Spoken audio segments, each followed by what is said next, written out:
Sa bayan ng Altabas, sa Aklan, nakilala si Mang Damaso bilang isang tahimik ngunit mabagsik na magsasaka. Bata pa lamang siya nang ipamana ng kanyang lolo ang isang makapangyarihang anting-anting na sinasabing gawa mula sa dugo ng balang at ngipin ng buhaya. Ang anting-anting na ito ang naging sandigan ni Damaso sa bawat hamon ng buhay. Mula sa pananalasa ng kalikasan hanggang sa pagtatanggol sa kanilang tahanan laban sa mga halimaw ng gabi. Ang kanyang simpleng pamumuhay bilang magsasaka ay nagtatago ng isang madilim na lihim. Siya ay isang manunugis ng aswang. Sa bawat yapak niya sa kagubatan, bawat hampas ng kanyang itak at bawat dasal na binibigkas bago sumabak sa laban. Si Mang Damaso ang naging takot ng mga aswang na lumilipana sa mga baryo ng Aklan. Sa kanya rin lumalapit ang mga taong biktima ng mga halimaw na ito. Umaasang ang kanyang anting-anting at tapang ang magiging sagot sa kanilang mga pangamba. Ngunit ang bayan ng Altabas ay hindi pa rin ligtas sa lagim. Isang gabi, natuklasan ni Mang Damaso ang isang bagong banta, isang napakalaking angkan ng mga aswang na balak gawing pugad ang kabundukan ng Magdalag. Mula rito, magsisimula ang kanyang kwento, isang kwento ng tapang, sakripisyo at paghihiganti laban sa mga nilalang na nagtatago sa dilim. Maagang nalimpungatan si Mang Damaso nang marinig ang sunod-sunod na sigaw mula sa bahay ng kanyang kapitbahay na si Camilinda.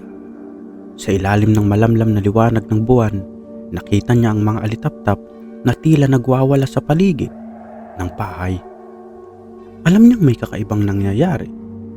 "Damaso, tulungan mo kami," sigaw ni Camilinda habang yakap-yakap ang kanyang anak. Kita sa kanyang mga mata ang takot. Agad na kinuha ni Mang Damaso ang kanyang itak at sinilid sa kanyang bulsa ang anting-anting na laging nasa tabi ng kanyang altar. Mabilis siyang tumakbo papunta sa bahay ni Camilinda. Pagdating niya roon, natagpuan niyang malaking bakas ng kuko sa mga dingding ng bahay. "Nandito na sila," bulong ni Mang Damaso sa sarili. Inutusan niya si Camilinda na magdasal habang siya naman ay umiikot sa paligid upang hanapin ang halimaw. Sa likod ng bahay, napansin niyang isang anino na kumakawala. Sa kakahuyan, hindi siya nagdalawang isip, hinabol niya ito, tangan ng kanyang itak. Ang makapal na damuhan at ang halimuyak ng gabi ay nagbigay sa kanya ng balisang pakiramdam, ngunit hindi siya nagpatinag.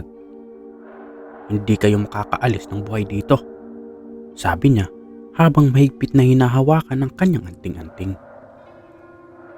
Tumigil si Mang Damaso sa gilid ng isang matarik na bangin nang mawala ang paningin ng anino. Malalim ang kanyang paghinga, ngunit mas malalim ang kanyang galit. Alam niyang hindi ito basta ordinaryong aswang. Ang bilis nitong gumalaw at ang kawalan ng tunog sa bawat kilos ay tanda ng isang gabunan. Ang pinakamalupit na uri ng aswang na kilala sa lakas, talas ng pakiramdam at kakayahang magbalat kayo bilang tao. "Magpakita ka!" sigaw ni Mang Damaso. Ang tinig niya ay tumimo sa katahimikan ng kagubatan. Hawak ang kanyang itak, naghintay siya ng sagot. Ngunit ang tanging narinig niya ay ang ihip ng hangin at ang pagkaluskos ng mga dahon sa kanyang paligid. Biglang naramdaman niya ang malamig na simoy ng hangin sa kanyang batok.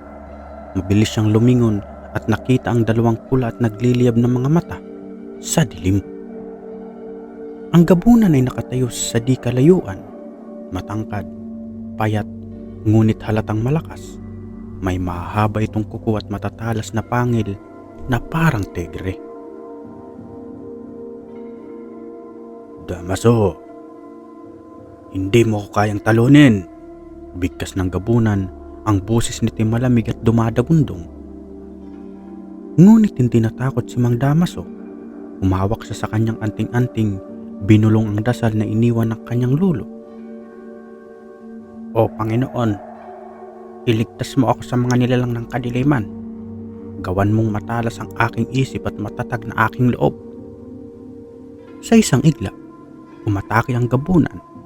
Ang mga kuko nito'y sumabit sa ere, umatras si Damaso at sinalubong ang halimaw ng kanyang itak. Tumama ang itak sa braso ng gabunan, ngunit tila wala tang epekto. Sa halip, mas lalo lamang itong nagalit at umatake ulit. Hindi ko kailangan ng lakas, halimaw. Mas matalas ang aking pananampalataya kaysa sa iyong pangil. Muling hinugot ni Damaso ang anting-anting at inilapit ito sa gabunan. Agad itong napaatras, ang pulang liwanag sa mata nito'y naglaho sa galit. Ngunit bago pa muling umatake ang gabunan, biglang lumitaw ang tatlong mas maliliit na nilalang mula sa likuran ni Mang Damaso. Mga maliliit na anino na tila mga alagad ng halimaw. Napalibutan siya ng mga ito. Tumayo si Damaso sa gitna, ang itak ay isang kamay at ang anting-anting sa kabila. Nagtipon-tipon ang dilim sa paligid ni Damaso. Tila nagtatangkang lamunin siya ng buo. Ang tatlong maliliit na nilalang ay bumubulong ng mga mahiwagang salita habang paikot-ikot sa kanya. Ang gabunan sa kabilang banda ay tahimik na nakamasid, parang nagmamasid kung kailan siya magpapakita ng kahinaan. Ngunit si Mang Damaso ay hindi basta-basta nagpapapikto sa takot. Mula sa kanyang bulsa, inilabas niya ang isang maliit na botilya ng langis, ng nyug na pinatungan ng dasal ng kanyang lolo. Pinahiran niya ang kanyang itak at sinambit ang mga salitang tinuro sa kanya. Sa ngalan ng Diyos, lumayas kayo sa harapan ko. Sa isang iglap, nagliyab ang itak sa liwanag ng kanyang anting-anting. Sumugod ang isa sa maliit na nilalang, ngunit isang malakas na hampas ang ginawa ni Mang Damaso. Tumama ito sa nilalang na naglaho sa hangin kasabay ng isang nakakabinging sigaw. Hindi nagpatumpik-tumpik ang dalawa pang nilalang at sabay na umatake mula sa magkabilang panig. Sa isang mabilis na galaw, iniwasan ni Damaso ang isa, habang ang itak niya'y dumapo sa liig ng pangalawa. Tuluyan itong naglaho. Tulad ng una, ang natitirang nilalang ay mabilis na umatras, ngunit hindi na ito pinakawalan ni Damaso. Sa isang tumpak na suntok na may hawak na anting-anting, naglaho rin ang huling alagad ng gabunan. Imposible! Hindi ka ordinaryong tao! Wika ng gabunan, halatang nagulat sa tapang at kakayahan ng magsasaka. Hindi ako ordinaryo at lalong hindi ako matatakot sa iyo, sagot ni Damaso, tumutulo pa ang pawis sa kanyang noo. Ang gabunan ay humakbang papalapit. Ang lupa sa ilalim nito ay tila nabibitak sa bigat ng kanyang presensya. Ngunit bago pa ito muling umatake, isang malakas na tunog ang umalingaw mula sa kakahuyan. Isang tunog na tila tambol na gawa sa kahoy at bakal. Biglang huminto ang gabunan. Ang mga mata nito'y tila natataranta. Hindi ko inaasahan ito, bulong ng gabunan bago ito tumakbo papalayo. Mabilis na naglaho sa dilim ng kagubatan. Pagkatapos ng labanan, napansin ni Mang Damaso ang tunog ng tambol na hindi tumitigil. Sinundan niya ito, nagtataka kung ano ang pinagmumulan, hanggang sa isang bahagi ng gubat. Natagpuan niya ang isang malaking bato na may ukit ng sinaunang mga simbolo. Sa tabi nito, nakatayo ang isang matandang lalaki na may hawak na tambol. Ikaw ang tagapagmana ng anting-anting ni Mang Lazaro. Narinig ko ang laban mo, Damaso, sabi ng matanda. Paano mo nalaman ang pangalan ko? Tanong niya, hawak pa rin ang kanyang itak. Matagal na kitang inaabangan. Ako si Apong Bagyo, ang tagapangalaga ng lihim ng Magdalag. Ang kabundukang ito ay hindi lamang tahanan ng mga aswang. Nandito rin ang kanilang punong pukat, isang lugar kung saan sila kumukuha ng lakas at nagmumula ang kanilang supremo. Nagulantang si Mang Damaso. Supremo? Ibig mong sabihin may mas malakas pang aswang kaysa sa gabunan na iyon? Mas malakas, mas matalino, at mas mapanganib. Kung hindi natin sila mapipigilan, gagawan nilang pugad ang buong kabundukan ng aklat, at kapag nangyari ito, walang ligtas sa kanilang kasamaan, sagot ni Apong Bagyo. Tumingala si Mang Damaso sa madilim na langit. Ang pakikipaglaban niya ay mas malaki pa kaysa sa kanyang inaakala. Ngunit sa kanyang puso, alam niyang ito ang dahilan kung bakit siya napiling maging tagapagmana ng anting-anting ng kanyang lolo. Sa gabing iyon, sinundan ni Mang Damaso si Apong Bagyo patungo sa mas madilim na panganib na bahagi ng kabundukan ng Madalag. Ang makapal na hamog at malamig na hangin ay tila sumisipsip sa kanilang lakas. Ang bawat takbang nila ay nag-iiwan ng bakas sa basang lupa, ngunit tila pinapanood sila ng libu-libong mga mata mula sa kadiliman. Damaso, ang supremo ng mga aswang ay hindi basta-bastang nilalang. Hindi lamang siya malakas. Siya'y may kapangyarihang kontrolin ng ibang aswang gawing alipin ng tao. Kung ganon, paano natin siya tatalunin? Tanong ni Damaso habang pinipis silang kanyang anting-anting. May isa lamang paraan. Kailangan nating sirain ang kanyang pugat, ang pinagmumulan ng kanyang lakas. Ngunit bago tayo makarating doon, haharapin natin ang kanyang mga tagapagbantay. Di nagtagal, narating nila ang isang kuweba na natatakpan ng mga ugat ng puno at mga halaman.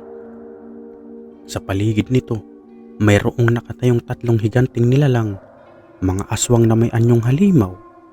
Ang isa'y mga anyong paniki, ang isa'y may mga galamay na parang pugita, at ang isa'y tila isang higanting anino na walang muka. Mahalaga ang iyong anting-anting, Damaso, ngunit hindi sapat ang dasal at lakas mo. Kailangan mong gamitin ang talino at tapang, sabi ni Apong Bagyo. Nagbigay siya kay Damaso ng isang maliit na supot na puno ng pulbos mula sa durog na ugat ng baliti.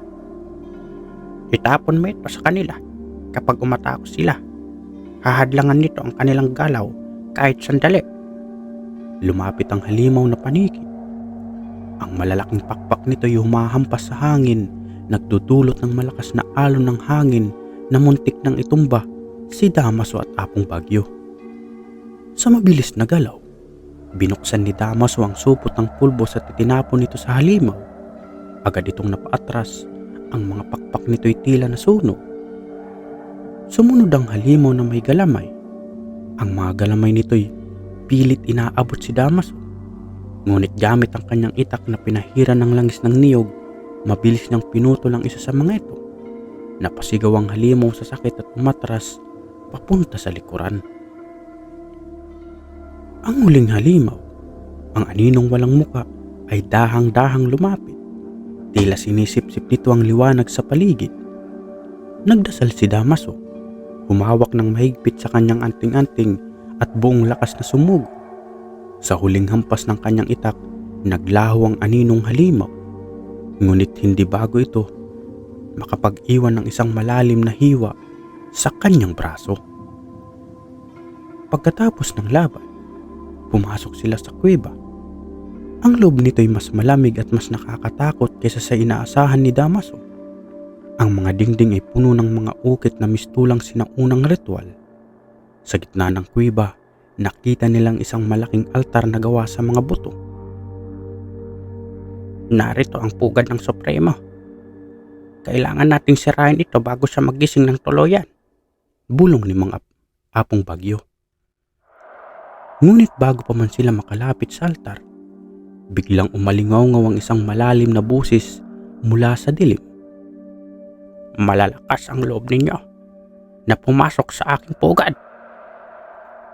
sabi ng Supremo na biglang nagpakita mula sa itaas ng altar.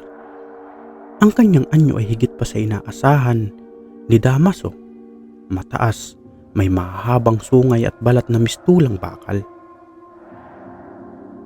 Hindi ninyo ako matatalo, sabi ng Supremo habang dahang-dahang bumaba mula sa altar.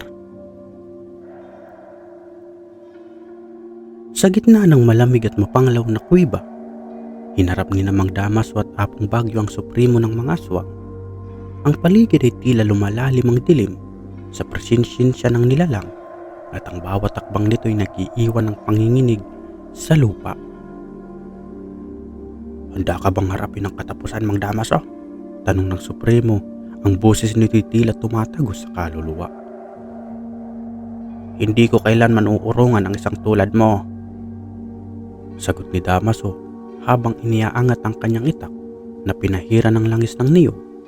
Ang liwanag mula rito'y tumatagos sa dilim, tila nagbabadya ng pag-asa. Biglang sumugod ang Supremo gamit ang mga matatalim nitong kuko na tila bakal. Mabilis na umiwas si Damaso, ngunit nadaplisan siya ng isa. Nag-iiwan ng sugat sa kanyang balikat. Tumama ang itak niya sa tagiliran ng nilalang, ngunit tila wala itong epekto. Ang balat ng Supremo ay parang bakal na hindi natatablan ng kahit anong sandata. Walang kwentang itak mo laban sa akin, sabi ng Supremo sabay hampas ng kanyang malaking braso. Tinamaan si Damaso at tumilapon siya sa dingding ng kuweba. Huwag kang sumoko, sigaw ni Apong Bagyo sabay hampas ng tambol. Ang tunog nito'y nagdulot ng pagkadistract sa Supremo na pansamantalang napatigil. Gamitin mo ang anting-anting mo. Hanapin ang kahinaan niya. Napansin ni Damaso sa tuwing tumutunog ang tambol ni Apong Bagyo, napapaatras ang Supremo. May kung anong hindi ka nais-nais para sa nilalang sa tunog na iyon. Sinamantala ni Damaso ang pagkakataon. Ngayon na! Sigaw ni Apong Bagyo. Itinapon ang isang supot ng alikabok mula sa baliti patungo sa mukha ng Supremo. Napasigaw ito ng malakas habang ang alikabok ay tila sumusunog sa balat nito. Habang nagpupumiglas ang Supremo mula sa sakit, napansin si Damaso ang isang pulang bato na nakakabit sa dibdib ng nilalang. Ang batong iyon ay tila naglalabas ng pulang liwanag at sa bawat tibok nito, lumalakas ang Supremo. Apong Bagyo, ang bato! Doon siya kumukuha ng lakas, sigaw ni Damaso. Tama ka, kailangan sirain natin iyan, sagot ng matanda. Gamit ang natitirang lakas, tumakbo si Damaso papunta sa Supremo. Iniwasan niya ang mga hampas ng nilalang. Bawat galaw niya mas mabilis at mas matalas kaysa sa dati. Nang makalapit siya, inabot niya ang bato gamit ang kanyang itak. Ngunit tinamaan siya ng isang malakas na suntok na nagpatumba sa kanya. Hindi mo ako matatalo, sigaw ng Supremo sabay bigkas ng isang mahiwagang orasyon. Sa sandaling iyon, nagdilim ang paligid at nagkaroon ng isang malakas na alon ng hangin na nagpatumba kay Apong Bagyo. Ngunit sa kabila ng sakit at hirap, tumayo si Damaso hawak ang kanyang anting-anting. Sinambit niya ang isang dasal na iniwan ng kanyang lolo. Panginoon, bigyan mo ako ng lakas upang tapusin ang kasamaan na ito. Ang anting-anting sa kanyang lig ay nagliwanag at ang kanyang itak ay nag-apoy. Sa huling pagsugod, gamit ang buong lakas at pananampalataya, hinampas niya ang pulang bato sa dibdib ng Supremo. Nabasag ang bato at isang nakakabinging sigaw ang umalingaw-ngaw sa kuweba. Ang katawan ng Supremo ay nagsimulang maglaho, kasabay ng pagkawala ng dilim sa paligid. Ang kuweba'y nayanib at tila babagsak ang lahat ng ito. Huwag na tayong magtagal dito, sigaw ni Apong Bagyo habang hinila si Damaso palabas ng kuweba. Habang tumatakbo sila papalayo, naramdaman nila ang pagguho ng lupa sa likod nila. Nang makalabas sila, nakita nilang bumagsak ang buong kabundukan na parang sinilyuhan ng lugar kung saan naganap ang laban. Natapos na ang Supremo, ngunit hindi rito nagtatapos ang laban. Marami pang aswang at kailangan kang maging handa, sabi ni Apong Bagyo habang nakatingin sa nalugmok na kabundukan. Tumango si Damaso, hawak ang kanyang sugat ngunit matibay pa rin ang loob. Handa akong ipagtanggol ang mga tao laban sa kasamaan. Apong Bagyo, ito ang dahilan kung bakit ako naririto.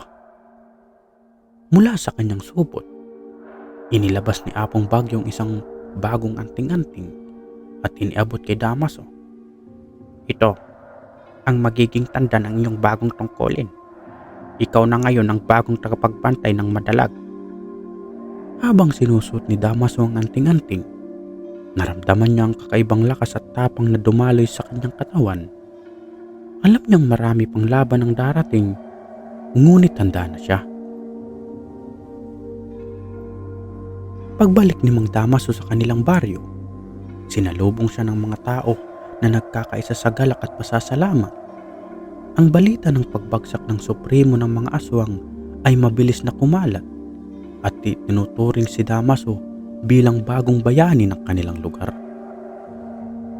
Ngunit sa kabila ng pagdiriwang, hindi nawawala sa isip ni Damaso ang huling salitang sinabi ng Supremo bago tuluyang maglaho. Hindi pa tapos ang lahat. Ang dilim ay babalik. Ilang araw matapos ang laban, habang inaalagaan ng kanyang sugat, tinawag si Damaso ni Apong Bagyo sa isang kubo malapit sa gubat. Sa lamisa ng matanda ay naroon ang isang itim na aklat na may kakaibang simbolo sa pabalat nito. Damaso, ito ang nakuha ko mula sa puga ng Suprema. Ito ang kanyang itim na aklat. Narito ang lahat ng kanyang orasyon, mga sumpa, at lihim kung paano niya kontrolado ang kanyang mga alagad. Sabi ni Apong Bagyo habang itinuturo ang aklat. Naramdaman ni Damaso ang bigat ng presensya ng aklat. Parang may pumipintig na enerhiya mula rito na tila pilit na hinihigop ang lahat ng liwanag sa paligid. Bakit hindi mo ito sinunog? Tanong ni Damaso. Hindi ganoon kasimple. Ang aklat na ito ay protektado ng isang malakas na sumpa. Sino man ang magtangkang sirain ito nang hindi nalalaman ang tamang orasyon ay maaaring malaso ng dilim nito. Paliwanag ng matanda. Kung gayon, ano ang dapat natin gawin? Kailangan mong matutunan ang ilan sa mga nilalaman nito. Ngunit mag-ingat, Damaso. Ang bawat pahina ng aklat na ito ay may dalang tukso. Maaaring wasakin nito ang iyong kaluluwa kung hindi ka mag-iingat. Habang binabasa ni Damaso ang ilang bahagi ng aklat, natutunan niyang may natitira pang mga tagasunod ng ang Supremo, mga aswang na nagtatago at naghihintay ng tamang pagkakataon upang makabawi. Pinapatunayan ng aklat na mayroon silang kakayahang muling buuin ang kanilang leader gamit ang isang ritual na nangangailangan ng dugo ng isang tagapagmana ng Supremo. May tagapagmana ang Supremo? Tanong ni Damaso na nanlalamig sa takot. Oo. At ang masama pa nito, nasa paligid lamang siya. Isang nilalang na nagkukubli bilang tao, ngunit may dugo ng Supremo. Sagot ni Apong Bagyo. Sa sumunod na araw, dumating sa baryo ang isang estranghero, isang lalaki na may matikas na tindig at kakaibang aura. Nagpakilala itong bilang si Marco, isang negosyanteng naglalakbay mula sa kabilang bayan. Malugod siyang tinanggap ng mga tao, ngunit ramdam ni Damaso ang kakaiba sa presensya nito. Habang nag-uusap ang mga tao, napansin ni Damaso na hindi kumakain si Marco. Tila umiiwas ito sa bawang na inihain sa misa. Bukod dito, ang anting-anting ni Damaso ay tila nagbabaga tuwing nasa malapit si Marco. Apong Bagyo, sa tingin ko, siya ang tagapagmana. Bulong ni Damaso nang magkita sila sa labas ng kubo ng matanda. Hindi tayo maaaring magpadalos-dalos. Kailangan nating patunayan ito. Ngunit kung tama ka, dapat nating pigilan ang anumang ritual na maaaring gawin niya. Sabi ni Apong Bagyo. Kinagabihan, sinundan ni Damaso si Marco sa gubat. Sa isang lihim ng clearing na nakita niyang nakaluhod ito sa harap ng isang altar na puno ng kakaibang mga simbolo. Sa tabi ng altar, ay naroon ang isang babaeng aswang na tila naghahanda ng ritual. "Dugo ng Supremo, bumalik ka sa iyong trono," sabi ng babae habang itinatapat ang isang kutsilyo sa braso ni Marco. Ngunit bago pa man maituloy ang ritual, lumabas si Damaso mula sa kanyang pinagtataguan. "Tigil na!" sigaw niya habang hawak ang kanyang itak. Nagulat si Marco at ang babaeng aswang. Sinubukan nilang lumaban, ngunit mabilis na umatake si Damaso. Sa isang iglap, naputol niya ang braso ng babae, dahilan upang mahulog ang kutsilyo. Tumakbo si Marco palayo, ngunit nasyukol siya ni Apong Bagyo na dumating upang tumulong.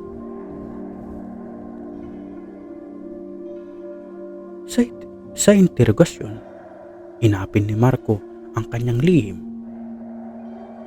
"Ako ang tagapagmana ng Suprema, ngunit hindi ko gusto maging bahagi ng kanilang kasamaan. Nagtungo ako upang umiwas sa kanila, ngunit hinanap nila upang piliin akong sundin ang kanilang utos. Kung gayon, bakit ka sumama sa ritual?" tanong ni Damaso. "Sinabi nila na papatayin nila ang aking pamilya kung hindi ko gagawin," sagot ni Marco na halatang takot at nagsisisi. Hindi nagtagal, dumating ang iba pang alagad ng Supremo upang kunin si Marco. Ang baroy ay muling nagbalot ng takot habang ang mga aswang ay nagtipon sa paligid. Sa tulong ni Apong Bagyo, ginamit ni Damaso ang natutunan mula sa itim na aklat upang lumikha ng proteksyon para sa baryo. Ngunit alam nilang hindi sapat ang depensa. Kailangan nilang tapusin ang lahat sa pamamagitan ng isang huling laban. Sa gabing iyon, ang baryo ay tila nilamon ng dilim. Ang hangin ay puno ng malamig na sigaw. Animoy mga kaluluwa ng mga nawawala. Nagtipon ng mga taga-baryo sa gitna ng plaza sa utos ni Damaso. Habang si Apong Bagyo ay abala sa pagguhit ng mga proteksyon sa lupa gamit ang asin, durog na bawang at mga dahon ng sambong. "Lahat ay manatili sa loob ng bilog na ito," sabi ni Damaso habang hawak ang kanyang itak na binabad sa langis ng niyog at binindisyonan ng mga dasal. "Walang lalabas, ano man ang mangyari ha." Nagsimula ang laban nang dumating ang mga alagad ng Supremo. Sila'y mga nilalang na animoy anino. Mabilis at malupit, ang kanilang mga mata ay pula at ang kanilang mga kuko ay tila mga itak na kayang tumagos sa laman. "Protektahan ang bilog!"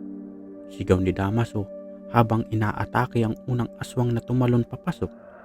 Sa isang mabilis na galaw, napugutan niya ito ng ulo, ngunit agad itong napalitan ng dalawa pang aswang.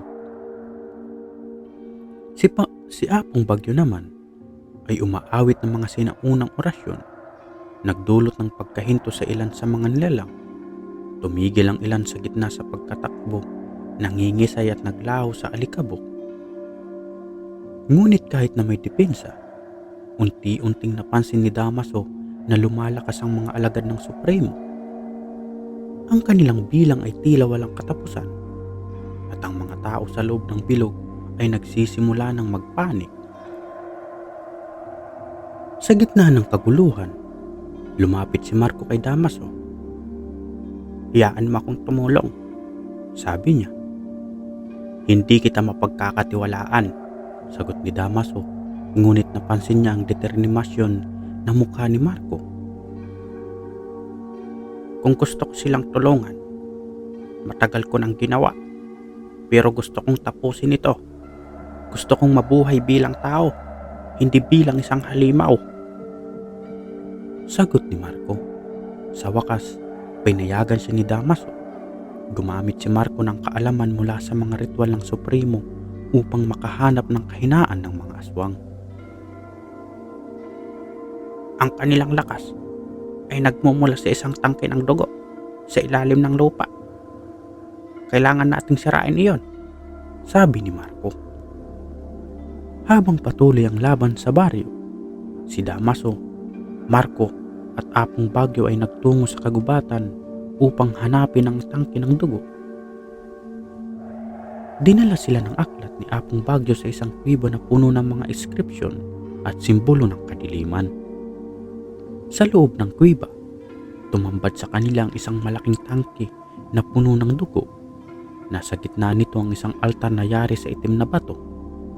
Ang altar ay kumikislap at naroon ng isang malaking pulang kristal, ang puso ng kapangyarihan ng mga aswang.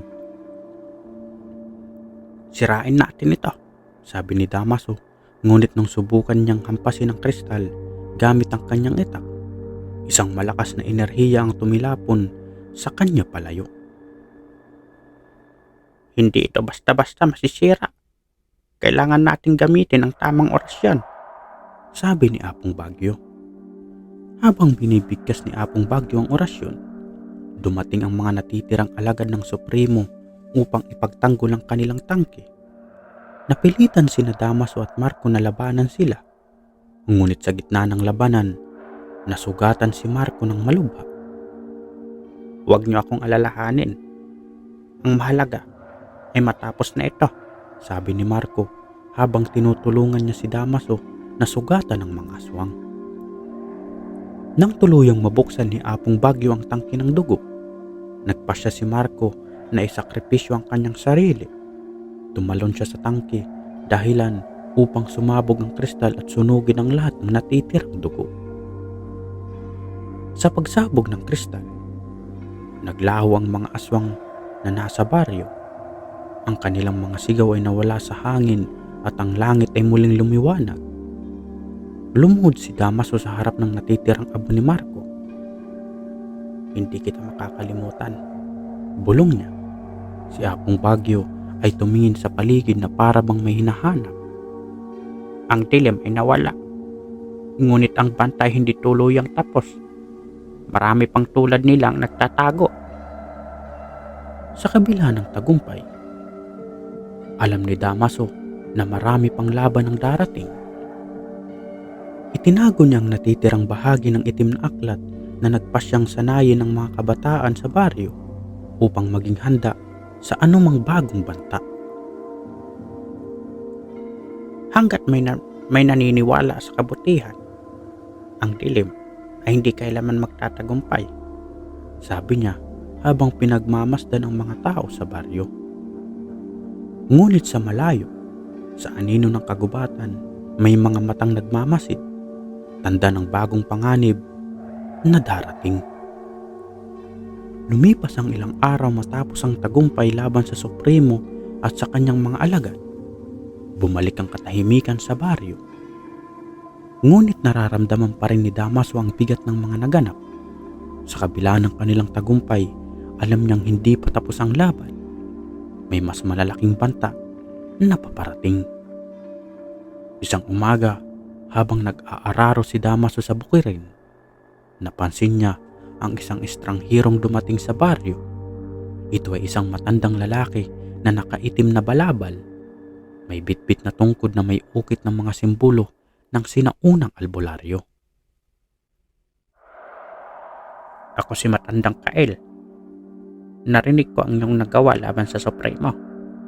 Ako'y narerito upang tumulong," pagpapakilala nito sa mga tao. Tiningnan siya ni Damaso mula ulo hanggang paa. Sinusuri kung may dalang masamang intensyon. "Bakit mo kami tutulungan?" tanong niya. "Dahil ang mga kalaban ninyo ay konektado sa mga halimaw na minsan ko nang hinarap. Kung hindi tayo magtutulungan, muling babalik ang kadiliman, mas malakas kaysa dati," sagot ni Kael. Sa tulong ni Kael, sinimulan ni Damaso ang pagsasanay ng mga kabataan sa baryo. Tinuruan sila ng mga paraan ng pakikidigma, paggamit ng orasyon at paglikha ng mga sandata laban sa mga halimaw. "Ito ang sibat na gawa sa balite. Kapag ito'y inerasyonan, kahit ang pinakamalakas na aswang ay hindi makakatakas," sabi ni Kyle habang ipinapakita ang isang armas. Bawat araw ay puno ng pagsasanay. Ang ilan ay natutong gumamit ng itak at sibat habang ang iba naman ay nagtuon sa pag-aaral ng mga sinaunang dasal at orasyon. Sa ilalim ng gabay ni Kyle, unti-unting nabuo ang isang grupo ng mandirigmang may kakayahang harapin ang anumang banta. Habang abala ang lahat sa paghahanda, si Apong Bagyo ay tila laging balisa. Isang gabi, kinausap na si Damaso nang sila'y magkasarilinan. May mas malaking panganib na paparating. Nararamdaman ko ang lakas nito mula sa kalaliman ng kagubatan. Hindi tutulad ng Supremo. Ang halimaw na ito ay matagal nang natutulog, ngunit ngayon ay nagising na. Anong klaseng halimaw? Tanong ni Damaso. Isang matandang gabunan, mas matalino, mas mabagsik at mas mapanlinlang. Ang mga ganitong nilalang ay kayang kontrolin hindi lamang ang aswang, kundi pati ang mga tao, sagot ni Apong Bagyo. Sa gabing iyon, nanaginip si Damaso ng kakaiba. Siya ay nasa isang madilim na kagubatan, nililigiran ng mga mata ng halimaw. Sa gitna ng kagubatan, isang matandang babae ang nakaupo sa isang trono na gawa sa buto. Ang kanyang mga mata ay pulang-pula at ang kanyang ngiti ay puno ng kasamaan. Damaso, ikaw ang sumira sa aking mga alagad, pero hindi mo ako magkakape. Tawag ng matanda. Nagising si Damaso ng pawis na pawis. Agad niyang kinuha ang kanyang itak at isinumpa ang babaeng nasa panaginip. Hindi kita uurungan. Kinabukasan, isang malaking balita ang dumating sa baryo. May ilang mga magsasaka mula sa kalapit na baryo ang natagpuang patay sa kanilang mga bukirin. Ang kanilang mga katawan ay walang dugo at ang kanilang mga muka ay puno ng takot. Ang mga aswang ay muling nagbabalik, sabi ni Kyle. Kailangan nating kumilos bago pa silang tuluyang lumakas, sagot ni Damaso. Sa gabay ni Kyle, sinimulan ni Damaso at ng kanyang mga kasama ang paglalakbay patungo sa pugad ng matandang gabunan.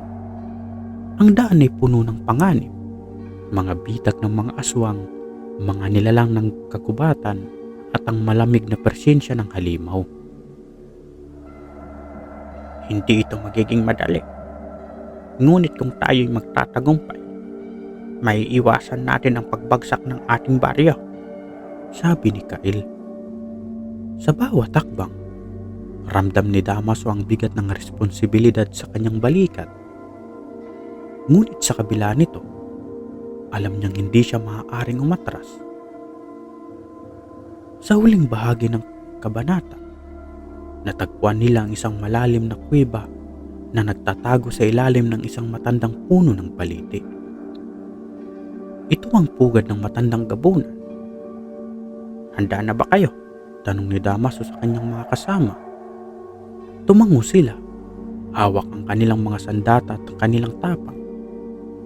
Kung ito ang ating katapusan, gawin natin itong isang labang hindi nila malilimutan, sabi ni Kyle.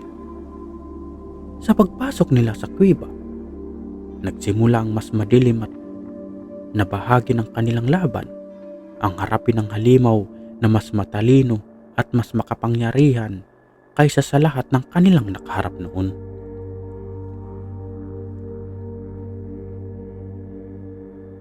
Ang kuweba ay tila isang buhay na nilalang.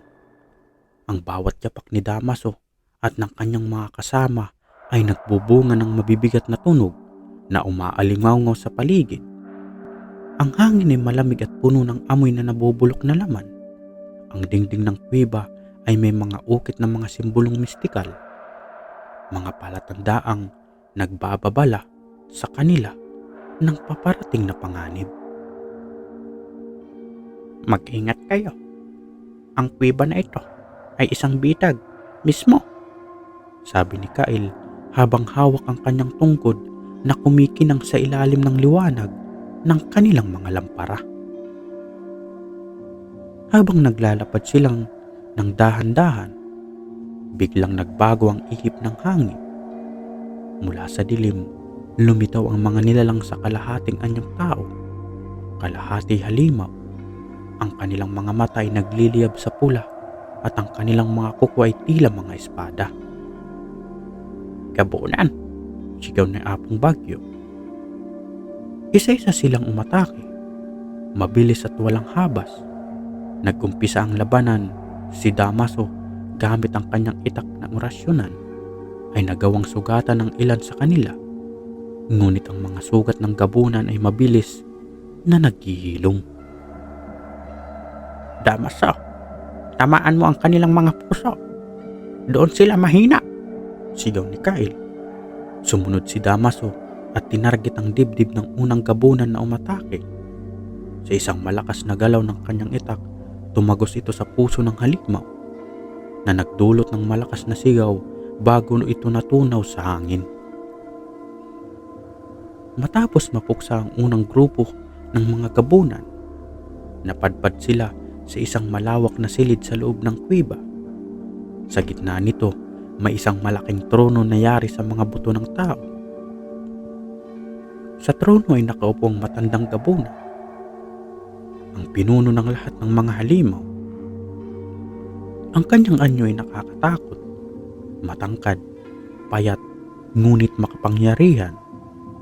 Ang kanyang mga mata ay tila dalawang nagliliyab na araw at ang kanyang boses ay nagpatigil sa lahat. "Ang tapang niyong kahangalan! Lahat ng pumasok dito ay hindi kailanman nakalabas ng buhay," sabi ng matandang gabunan habang tumatawa ng malalim. Hindi naghintay si Damaso. Isang malakas na sigaw sinugod niyang matandang gabunan. Ngunit sa isang kumpas ng kamay, tinalapon siya sa pader ng kuweba. "Hindi mo ako matatalo, Brotipar, bata!" sabi ng halimaw. Habang si Damaso ay nakikipaglaban, si Kyle at Apong Bagyo naman ay inerasyonan ang trono ng matandang gabunan. Sinusubukang sirain ang kanyang koneksyon sa mga espiritu ng kadiliman. "Bilisan natin. Malapit na siyang makontrol ang lahat ng aswang sa paligid," sigaw ni Apong Bagyo. Sa gitna ng laban, nakita ni Kyle na hindi nila magagapi ang matandang gabunan sa karaniwang paraan. Kailangan ng isang makapangyarihang sakripisyo upang mabili ang kontrol nito sa mga espiritu. "Damaso, bantayan mo si Apong Bagyo. Ako na ang bahala dito," sabi ni Kyle. Si Kyle ay nagsimulang magdasal ng isang sinaunang orasyon na nagmula pa sa panahon ng kanilang mga ninuno. Ang kanyang katawan ay nagsimulang magliwanag, ngunit ang kanyang enerhiya ay unti-unting nauubos.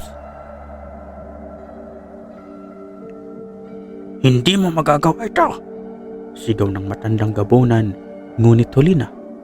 Sa huling salin ng orasyon, nagawang sirain ni Kyle ang koneksyon ng halimaw sa mga espiritu. Ngunit kapalit nito, ang kanyang buhay.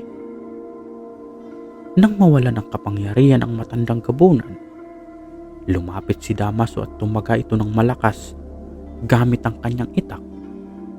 At sa wakas, natamaan niya ang puso ng halimaw. Tumigil ito at ang kanyang katawan ay bumagsak sa lupa, nanginginig at nagiging apo. Habang natunaw ang matandang gabunan, ang kuweba ay nagsimulang gumuho. Agad na tumakbo sina Damaso at Apong Bagyo at ang natitirang kasamahan palabas. Pagkalabas nila sa kuweba, nasilayan nila ang liwanag ng araw. Ang kagubatan na dati madilim at puno ng masamang enerhiya ay tila muling nabuhay. Ang mga ibon ay muling umaawit at ang hangin ay sariwa. "Natapos na ang halimaw," sabi ni Apong Bagyo habang pinagmamasdan ang pabulong na araw. Ngunit si Damaso ay tahimik lamang. Sa kabila ng kanilang tagumpay, alam niyang marami pa silang haharapin. Ang sakripisyo ni Kyle ay naging paalala na ang laban sa kadiliman ay walang katapusan. Ang araw ay sumikat ng maliwanag sa baryo. Ang mga tao ay muling nakaramdam ng pag-asa. Sa wakas, ang anino ng takot na matagal nang bumalot sa kanilang buhay ay tila naglaho. Ngunit sa kabila ng katahimikan, ang alaala ng laban at ang sakripisyo na Kyle ay nananatiling sariwa sa puso ni Damaso at ng kanyang mga kasama. Isang araw matapos ang laban, nagtipon ang buong baryo upang magbigay pugay kay Kyle. Sa gitna ng liwasan, nagtayo sila ng isang maliit na altar na yari sa kahoy. Sa itaas nito, inilagay ang tungkod ni Kyle bilang tanda ng kanyang kabayanihan. Hindi magiging ligtas ang baryong ito kung hindi dahil sa kanyang tapang, sabi ni Apong Bagyo habang sinisimulan ng isang dasal para sa kaluluwa ni Kyle. Nag-alay ang mga tao ng mga bulaklak at kandila at ang bawat isa ay tahimik na nagdasal. Sa gabing iyon, ang liwanag ng mga kandila ay tila naging isang liwanag ng pag-asa para sa lahat. Sa kabila ng mga sugat, muling bumalik si Damaso sa kanyang simpleng buhay bilang magsasaka. Ngunit ngayon, hindi na lamang siya isang ordinaryong magsasaka.